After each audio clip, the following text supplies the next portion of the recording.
12ই August 1970 দ্বিতীয়বারের মতো পুত্র সন্তানের জনক হন জিয়াউর রহমান। এই দিন জন্ম হয় জিয়া খালেদা দম্পতির কনিষ্ঠ পুত্র আরাফাত রহমান কোকোর।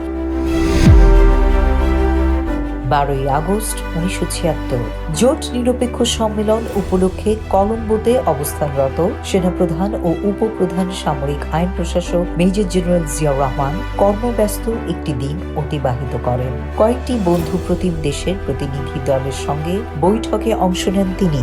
জেনারেল জিয়া জোট নিরপেক্ষ পররাষ্ট্র মন্ত্রী সম্মেলনে বাংলাদেশ প্রতিনিধি দলের নেতৃত্ব করছেন।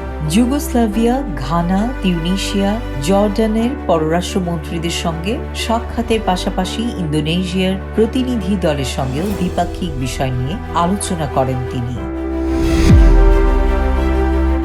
12ই আগস্ট 1977 আকস্মিকভাবে বগুড়া কটন ও স্পিনিং মিলস পরিদর্শনকালে মিল কর্তৃপক্ষকে পূর্ণ ক্ষমতায় উৎপাদন চালিয়ে যাওয়ার নির্দেশ দেন প্রেসিডেন্ট ও প্রধান সামরিক আইন প্রশাসক major general Ziaur Rahman.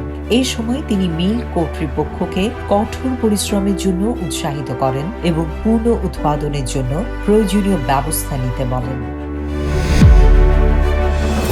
12ই August 1978 দিনাজপুরের রানীপুকুর কঠিন শিলা খনি প্রকল্প এলাকা পরিদর্শনে এসে পার্শ্ববর্তী মধ্যপাড়ায় এক জনসমাবেশে প্রেসিডেন্ট জিয়াউর রহমান ঘোষণা করেন যে অচিরেই রানীপুর কঠিন শিলা খনি প্রকল্পের কাজ শুরু করা হবে। 50 কোটি টাকা ব্যয়ে দেশের এই প্রথম খনি প্রকল্পটি অগ্রাধিকারের ভিত্তিতে বাস্তবায়নের নির্দেশ দিয়ে তিনি বলেন, মাত্র 4 বছরের মধ্যে প্রকল্পটির কাজ শেষ হলে 500 ফুট মাটির নিচ থেকে বছরে 17 লাখ টন কঠিন শিলা উত্তোলন সম্ভব হবে এবং তাতে দেশের নির্মাণ সামগ্রীর চাহিদা মিলবে, বিপুল পরিমাণ বৈদেশিক মুদ্রা বাঁচবে। প্রেসিডেন্ট বলেন, প্রকল্পটি বাস্তবায়িত হলে অর্থাৎ খনি থেকে কঠিন শিলা উত্তোলন শুরু হলে আমাদের দেশের বাড়িঘর ও রাস্তাঘাট নির্মাণ এবং বন্যা নিয়ন্ত্রণের বাঁধ তৈরির সামগ্রিক চাহিদা মিলবে, আর সেই সঙ্গে দেশের এই দুর্গম এলাকাটির চেহারা